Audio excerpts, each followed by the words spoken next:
In the late 1980s, was in his late 20s, serving time in a federal detention center in Los Angeles. The prison system was known for control, isolation, and strict order. It was a place where freedom was removed, but influence did not always disappear. Inside, power could still move quietly through limited channels like letters, visitors, and especially phone calls. At the time, Michael Harris was one of the most powerful unseen figures connected to both crime and business in America. The environment around him rewarded loud behavior, visible dominance, and public reputation, while punishing quiet restraint and patience. Yet Harris did not follow those rules. Even inside prison, he remained controlled, observant, and deliberate. By his mid-20s, Michael Harris had established himself as a major operator in a national drug network. A former college student who had studied marketing and business, he had survived a difficult childhood in south-central Los Angeles. His father left when he was young, and his mother worked multiple jobs to support the family. These early experiences shaped how he viewed money, power, and survival. He carried himself with calm confidence. He did not speak loudly or act without thinking. This quiet demeanor often made others underestimate him, but those who worked closely with him understood his ability to plan and control systems. Among dealers, traffickers, and business figures, he represented intelligence and structure in a system often driven by emotion and violence. The streets of during the 1960s and 1970s were shaped by poverty and lack of opportunity. Most families struggled to survive. Legal paths to success were limited, and many young people were pushed toward illegal activities as a way to earn money. Michael Harris saw this environment clearly. Instead of reacting emotionally, he studied it. He understood that the real profit was not at the street level but in controlling supply. While others focused on small gains, he focused on structure. He learned how money moved from source to street and how each step in the chain affected profit. This understanding placed him in direct conflict with the law, but it also made him extremely effective. As Harris built his network, he chose to remain invisible. He did not display wealth. He did not attract attention. He avoided unnecessary exposure. This behavior was different from others in the same world, who often showed power through visible success. Because of this, many people misunderstood him. Some believed he lacked influence. Others assumed he was not a major player. Even law enforcement took time to fully understand his role. His silence was interpreted as weakness. But in reality, it allowed him to operate without interruption. By the age of 26, Harris had built a large-scale operation connected directly to the Cali cartel. He removed middlemen and dealt with suppliers at the highest level. His network extended across multiple major cities in the United States. His operation generated close to $2 million per day. At the same time, he invested in legitimate businesses. He owned several companies, including a limousine service, salons, and a recording studio. He also entered the entertainment industry. He funded a Broadway production that featured. The play opened in 1988 at the. This moment helped connect Washington to, leading to major film collaborations later. However, while Harris expanded into legal and creative spaces, law enforcement was building a case against him. In 1987, Harris was arrested. He faced serious charges, including drug trafficking and involvement in violent crimes. Federal investigators had gathered evidence linking him to large cocaine shipments connected to international suppliers. He did not react publicly. He did not attempt to defend himself through media or public statements. Instead, he remained silent and allowed the legal process to continue. In court, the evidence presented by authorities led to his conviction. He was sentenced to 28 years in prison. The first escalation came with his imprisonment. At age 27, Harris lost his freedom and direct control over his operations. The second escalation occurred inside prison. Despite being incarcerated, he maintained influence through phone communication and financial connections. The third escalation came in 1991, when he invested $1.5 million into a new music company that became. From prison, he helped guide its early development using phone calls. The fourth escalation happened as the label grew rapidly. Artists such as, and achieved major success, generating hundreds of millions in revenue. The fifth escalation occurred when removed Harris's involvement. His name was taken off records, and his role in the company was denied. The turning point came through legal action.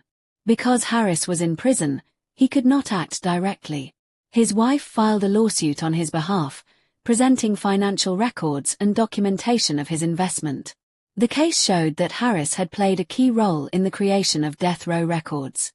Suge Knight failed to respond properly to the court. As a result, the court ruled against him.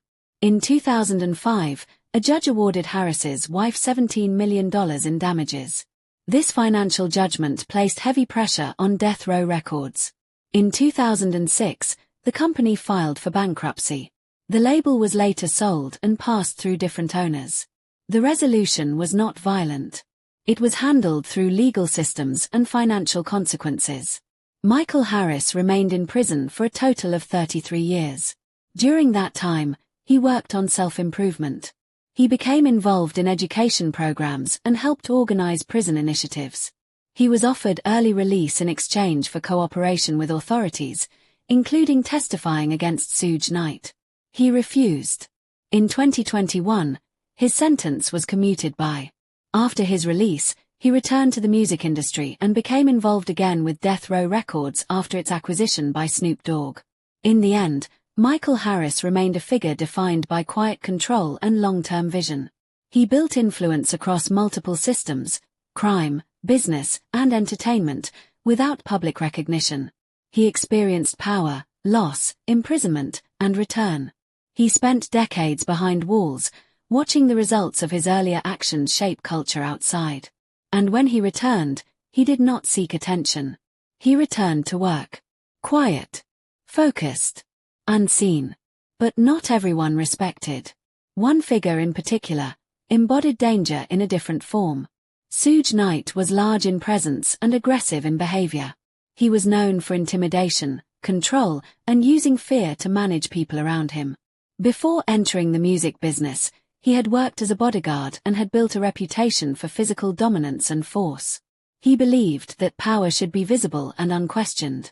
To him, authority came from control, not cooperation. He trusted strength that could be seen and felt, not the quiet influence that Michael Harris used. He had learned how to operate without immediate consequence. In the music industry, especially in the early 1990s, enforcement was inconsistent. Business was often informal, contracts were unclear, and personal power often replaced legal structure. This environment allowed Suge Knight to grow quickly. He moved through the industry with confidence, building connections and taking control of situations through pressure rather than agreement. At first, his relationship with Harris was built on opportunity. Harris had money and vision. Knight had presence and access. Together, they created. But the difference in how they understood power would later create conflict. Harris believed in structure, planning, and long-term growth. Knight believed in control, dominance, and immediate authority. These two approaches could not exist together forever. Suge Knight continued his behavior by exploiting weaknesses in both the legal system and the music industry. Because was in prison, he could not directly manage his business interests.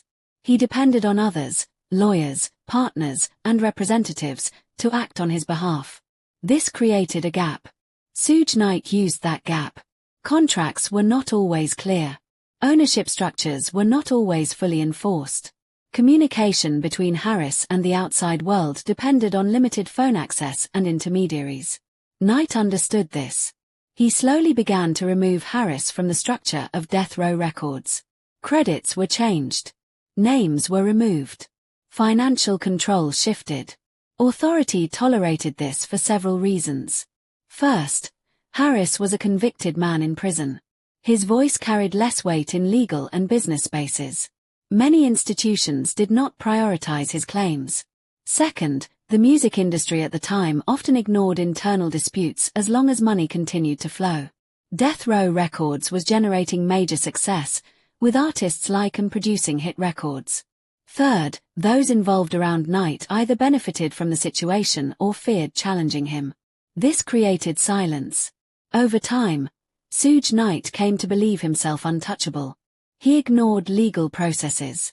He avoided court appearances. He refused to provide financial transparency when required. He acted as if the system did not apply to him. And for a period of time, it did not.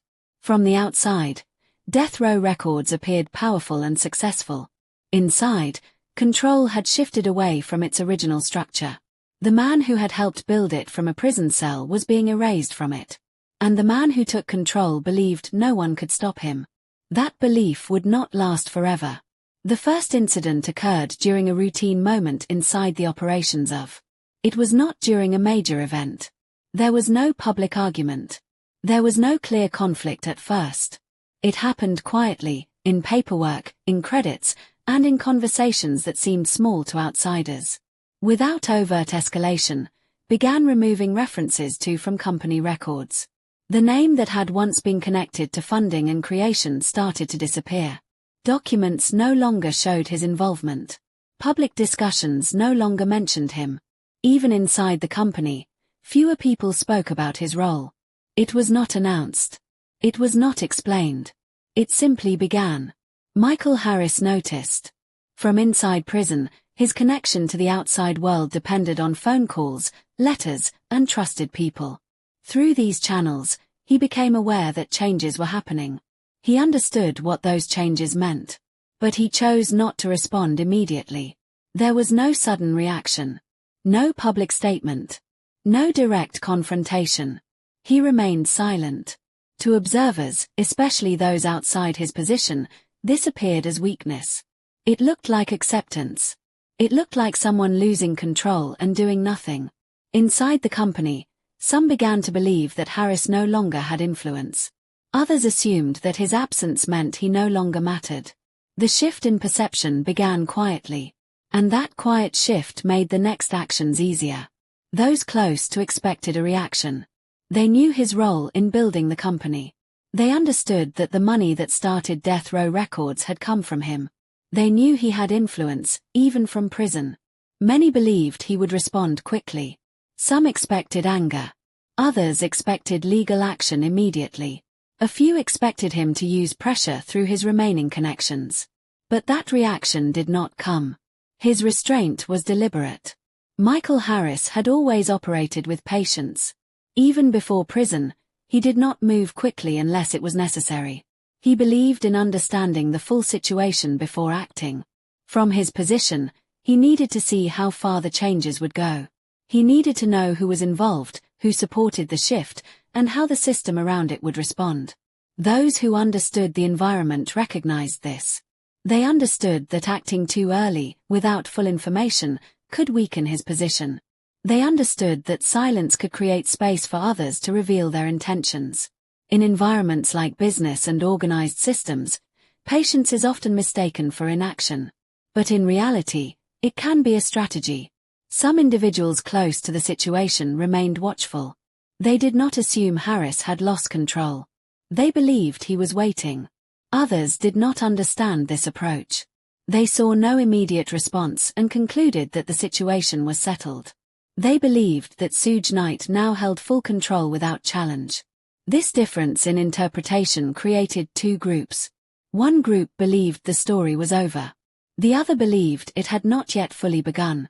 Michael Harris remained silent. But his silence was not empty. It was observation. It was preparation. And it would not last forever. The next incident occurred months later inside the business operations of. This time, the provocation was worse. Did not just remove from internal records. He began presenting himself publicly as the sole founder and controller of the company. Again, Michael Harris remained restrained. From prison, he observed the shift but did not react immediately. Each incident increased Suge Knight's confidence. In environments like this, confidence becomes dangerous. The next incident occurred shortly after, during business dealings with partners and distributors. This time, the provocation was more direct. Suge Knight and those around him began denying that Harris had ever been involved in the creation of the company. His financial investment was no longer acknowledged in conversations or agreements. Again, Michael Harris remained restrained. He did not interrupt the process. He continued to watch how far the denial would go. Each incident increased Suge Knight's confidence. In environments like this, confidence becomes dangerous. The next incident occurred during company operations involving artists and producers. This time, the provocation affected structure and control. People inside the company were no longer told about Harris's role. New individuals entering the business believed Suge Knight was the only authority. Again, Michael Harris remained restrained. He allowed the situation to develop, gathering information through the limited communication he had. Each incident increased Suge Knight's confidence. In environments like this, confidence becomes dangerous. The next incident occurred as the company reached peak success in the mid-1990s. This time, the provocation involved money, and were producing major albums, generating millions of dollars. Despite this, Harris received no share of the profits connected to his original investment. Again, Michael Harris remained restrained. He did not rush into action, even as the financial impact became clear. Each incident increased Suge Knight's confidence. In environments like this, confidence becomes dangerous. The next incident occurred when communication itself began to break down. This time, the provocation was personal. The phone line that connected Harris to the studio was no longer answered regularly. Calls were ignored. Access became limited. Again, Michael Harris remained restrained. But this time, the pattern was clear. Each incident increased Suge Knight's confidence. In environments like this, confidence becomes dangerous. Everything changed when legal boundaries were forced to be involved. A third party entered the situation, Michael Harris's wife. She had been part of the business from the beginning. She understood the investment, the structure, and the agreements that had been made. This incident crossed a line. The issue was no longer internal. It was no longer controlled by personal power or influence. It moved into the legal system. She filed a lawsuit. The case included financial records, business documents, and evidence showing Harris's role in creating death row records. Authority response was minimal at first. Suge Knight did not appear in court. He ignored legal requests. He acted as if the process did not apply to him. For a time, nothing changed. But the system continued to move forward. From that moment, the outcome became inevitable. The situation had shifted from control to accountability. And once that shift happens, it cannot be reversed. That evening, spoke quietly. He was still inside prison, still surrounded by concrete walls and controlled routines. The environment around him had not changed, but the situation outside had become clear. The silence he had maintained for so long had given him enough information. Through a scheduled phone call, he spoke to someone he trusted. The connection was not perfect. The line carried pauses and interruptions. But his voice remained steady. There was no anger in the way he spoke. No raised tone. No attempt to show emotion. He did not threaten. Instead, he spoke with calm certainty. He explained that what had been done could not continue without consequence. He did not speak about revenge. He did not speak about force. He spoke about process. He stated what would happen next. He said that records would be reviewed. That agreements would be examined carefully. That the truth about the company's formation would be placed where it could not be ignored. He explained that everything that had been removed, his name, his role, his investment, would be brought back into the open. His words were simple and direct. There were no dramatic statements. But the meaning was clear. Those who heard him understood that this was not a reaction driven by emotion. It was a controlled decision made after careful observation. They understood that he had waited on purpose. They understood that his silence had allowed others to act freely, to reveal their intentions without pressure. Now that he had seen enough, he was ready to act. He did not need to repeat himself. He did not need to explain further. The decision had already been made. And once he made a decision, he did not change direction. Those close to him recognized this pattern. They had seen it before, long before prison, when he built his earlier operations. He did not move quickly. He moved when the moment was right. And when he moved, the outcome was already set in motion. The call ended the same way it began, quietly. But the meaning remained. Something had shifted. And it would not return to what it was before. The setting of the final incident was ordinary. There was no single dramatic location. No crowded room or public stage where everything came together at once. Instead, the setting existed across offices, courtrooms, and business spaces connected to. Inside the company, daily life continued. Music was still being recorded. Producers and artists worked as usual. Deals were still being discussed and signed. The business appeared active and successful. From the outside, nothing seemed unusual. Routine continued as usual. Executives held meetings in offices. Financial transactions continued to move through accounts. Contracts were processed as they always had been. Artists continued their work, building careers that reached audiences across the country. To observers, the company looked stable. There were no visible signs of conflict. But underneath this surface, something different was happening. The legal process had begun. Documents were being collected. Financial records were being reviewed. Evidence was being organized. The system that had been ignored was now moving forward. This movement was not fast. It did not happen in one moment. It happened step by step. Each document added weight. Each record added clarity. Each detail reduced the space for denial. At the same time, continued to act as if nothing had changed. He did not respond fully to legal requests.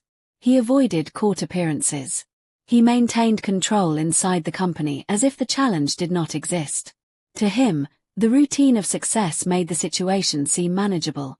But the system does not rely on appearance. It relies on record. And the record was being built. This contrast made what followed unforgettable. Because on one side, everything looked normal. Music, money, and business continuing without interruption. On the other side, a quiet process was building toward a decision that could not be avoided. There were no loud warnings. No sudden changes in daily activity. Only a steady movement toward accountability. Those who understood legal systems recognized what was happening. They knew that once the process reached a certain point, the outcome would no longer depend on personal control or influence. It would depend on facts. And facts, once presented clearly, do not disappear. Inside prison, Michael Harris continued his routine. He did not need to see the process directly. He understood how it worked. He had already set it in motion. Outside, the company continued its operations, unaware of how close it was to a turning point. The final incident would not come with noise. It would not be announced in advance. It would arrive through decision. And when it arrived, it would affect everything connected to the structure that had been built. The ordinary setting remained unchanged until the moment it no longer could. That is what made it significant. Not how it looked before, but how completely it changed after. Escalated publicly. For a long time, the conflict had stayed in the background. Changes were made quietly. Names were removed without explanation. Control shifted slowly, step by step. Many people did not notice when it began. But now, everything was open. This time, there was no ambiguity. In interviews, in business meetings, and in conversations with industry figures, Suge Knight made direct statements. He said that had no role in the creation of. He denied the investment that had started the company. He denied the partnership that had been formed in the early days. He denied the structure that had once included Harris as a key figure. This was no longer a quiet removal. It was a public rejection. People who had been present at the beginning understood what this meant. They knew about the early meetings. They knew about the money that had been invested. They knew about the phone calls from prison that had helped guide decisions. But now, those facts were being erased in public. For many observers, this was confusing. Some believed Suge Knight because he was visible, active, and in control of the company. Others questioned the sudden change but did not speak openly. Inside the company, the message was clear. Suge Knight was presenting himself as the only authority. Inside prison, Michael Harris received this information slowly. News reached him through phone calls, letters, and conversations with people who still maintained contact with him. Each report confirmed the same pattern. At first, he listened without reacting. He had seen the situation developing for some time. But this moment was different. The denial was complete. There was nothing left unclear. There was no room for interpretation. This was the final provocation. Michael Harris did not respond with anger. He did not raise his voice. He did not attempt to threaten anyone. Instead, he focused. He reviewed everything he already knew. The original investment. The agreements that had been made. The structure that had existed at the beginning. He understood that the situation had reached a point where silence was no longer useful. Primary figure, stood. Not in a physical space. Not in front of a group. But in decision. He committed fully to the legal path that had already begun. There would be no more waiting. No more observation without action. The denial had forced clarity. And clarity demanded response. Those close to him recognized this shift. They understood that once he reached this point, he would not change direction. There would be no negotiation based on emotion. Only process. Only evidence. Only outcome. According to those involved in the case, everything happened within a controlled and limited period of time. There was no dramatic confrontation between individuals. There was no physical violence. Instead, the decisive action came through the legal system. Movements were precise. Each step followed a clear process. Legal documents were filed through the court system. Evidence was gathered and organized carefully. Financial records were presented to show the original investment made by Michael Harris. Business documents were reviewed to confirm the structure of the company at its beginning. Testimony and supporting material were prepared to explain how Death Row Records had been created and who had been involved. Every detail pointed in the same direction. The process did not rely on emotion. It relied on record. At the same time, did not respond in the way the system required. He did not fully participate in the legal proceedings. He missed required appearances. He did not provide complete financial information. He treated the legal process as if it did not apply to him. But the system continued forward without him. Courts do not stop when one side refuses to act. They continue based on the information available. And in this case, the information was clear. Before intervention was possible, the outcome was decided. In 2005, the court issued a default judgment. $17 million. The ruling confirmed that Michael Harris had a valid claim connected to the creation and funding of Death Row Records. It recognized the structure that had been denied. It placed legal responsibility on those who had ignored that structure. The decision was final. There was no need for further argument. There was no space left for denial. The impact of this decision was immediate. Death Row Records, once one of the most powerful music labels in the world, now faced a financial burden it could not easily manage. The company had generated hundreds of millions of dollars over the years, with artists like and leading its success. But legal judgment carries weight beyond revenue. By 2006, the company filed for bankruptcy. The structure that had once dominated the music industry began to collapse under financial and legal pressure. The outcome had not come suddenly. It had been building for years. It began with small actions, changes in documents, shifts in control, quiet removal of names. It grew through continued denial and increasing confidence. And it ended through a system that could not be avoided once it was fully engaged. There was no second moment. No second decision. Once the judgment was issued, the result was set. The company changed. Ownership changed. Control changed. And the original truth, once denied, was recorded permanently in the system. The decisive action was not loud. It was not visible in the same way as the rise of the company. But it was final. And once it happened, everything that had been built under false control could not continue in the same way again. Stopped immediately. Once the court made its decision, there was no further attempt from him to continue the conflict in any aggressive or uncontrolled way. He did not try to reopen the issue through pressure. He did not attempt to challenge the authority of the court in a disruptive manner. He allowed the process to stand. From inside prison, his position had always required discipline. He understood that reacting emotionally would not change the outcome. What mattered was that the truth had been recognized and placed into the official record. He did not resist authority. There were no public speeches. No effort to attack those who had denied him. No attempt to create confusion or draw attention to himself. Instead, he remained consistent with how he had always operated. Quiet, controlled, and focused. For him, the purpose had never been public recognition. It had been correction. The system had corrected the record. That was the result he had been working toward. Before he stepped away from direct involvement in the legal process, he delivered a single, final line through those close to him. He said that the truth does not need to be defended loudly. He said that once it is written and confirmed, it stands on its own. His words were simple. There was no explanation beyond that. There was no need to repeat it. Those who heard him understood that he was not speaking about one case. He was speaking about how he viewed control. For Michael Harris, control was never about force. It was about timing, patience, and knowing when to act. He had waited while his name was removed. He had observed while his role was denied. And when he acted, he did so through a system that could not be ignored. Now that the outcome had been decided, he did not continue. He stopped. Not because he had nothing more to say, but because nothing more needed to be said. The process had reached its end. And the result was already permanent. Survived, but with lasting consequence. He remained a public figure for some time after the legal decision. His name was still known in the music industry. He still carried the reputation he had built during the rise of. But his position was no longer the same.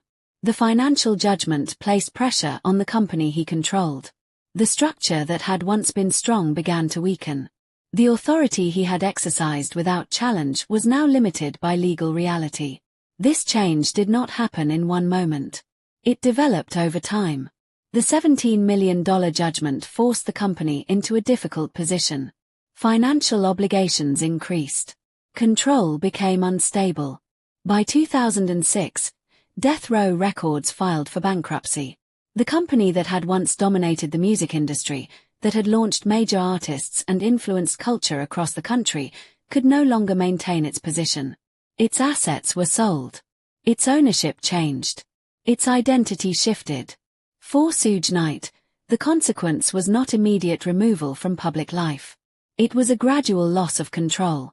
The system that he had ignored eventually caught up to him. And once it did, it reduced the power he had built. Behavior across the environment changed. Within the music industry, people began to take legal structure more seriously. Contracts became more detailed. Ownership rights were documented more carefully. Investments were tracked with greater attention. The idea that a company could be controlled only through personal power became less accepted. Business relationships began to rely more on written agreements than on reputation or fear.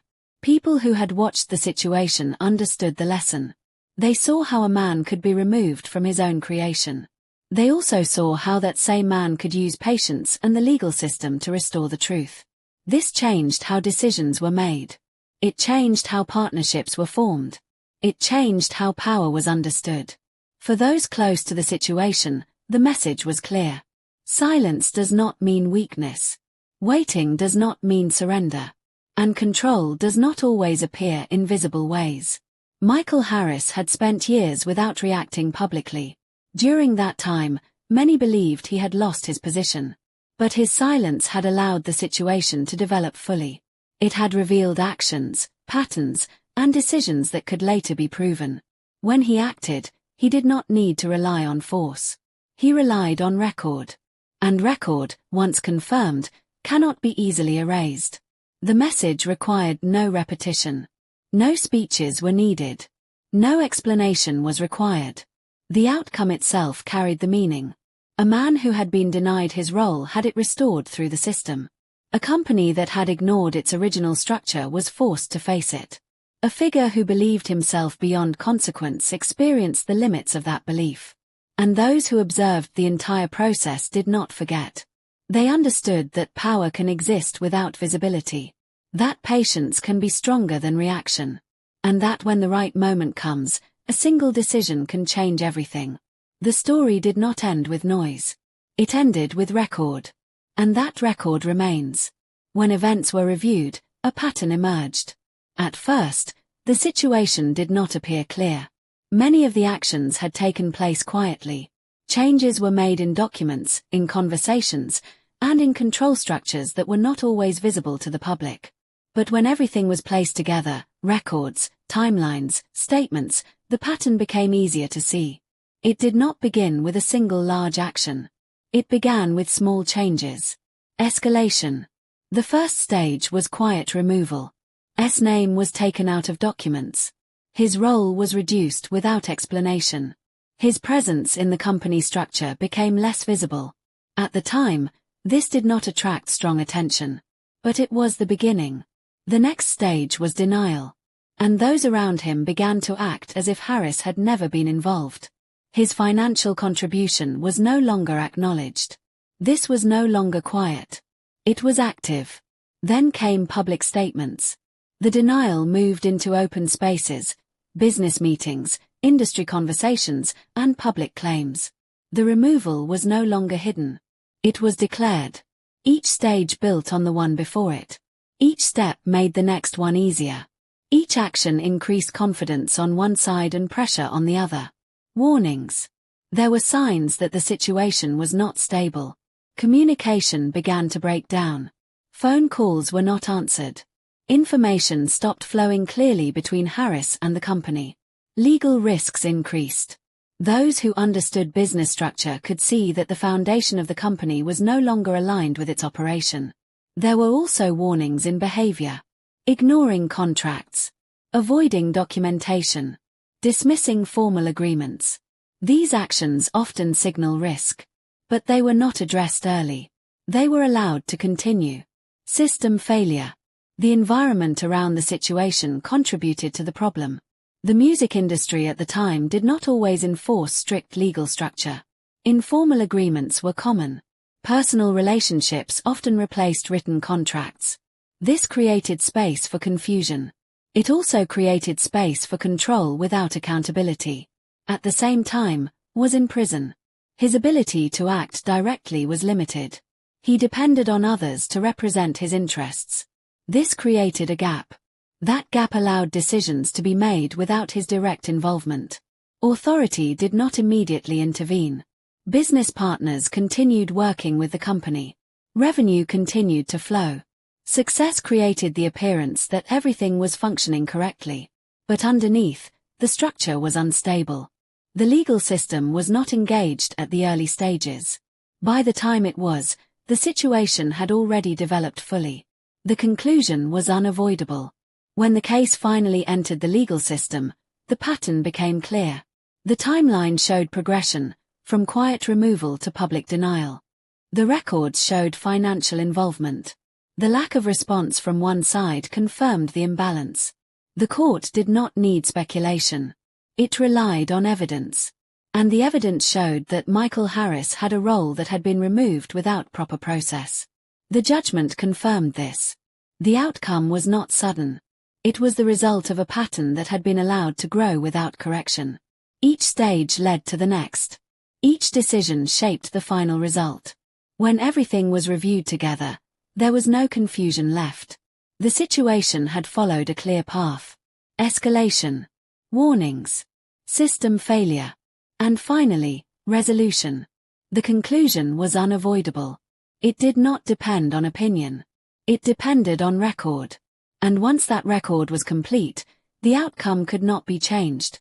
Long after the incident, the story continued to circulate. It did not spread because of noise or public drama.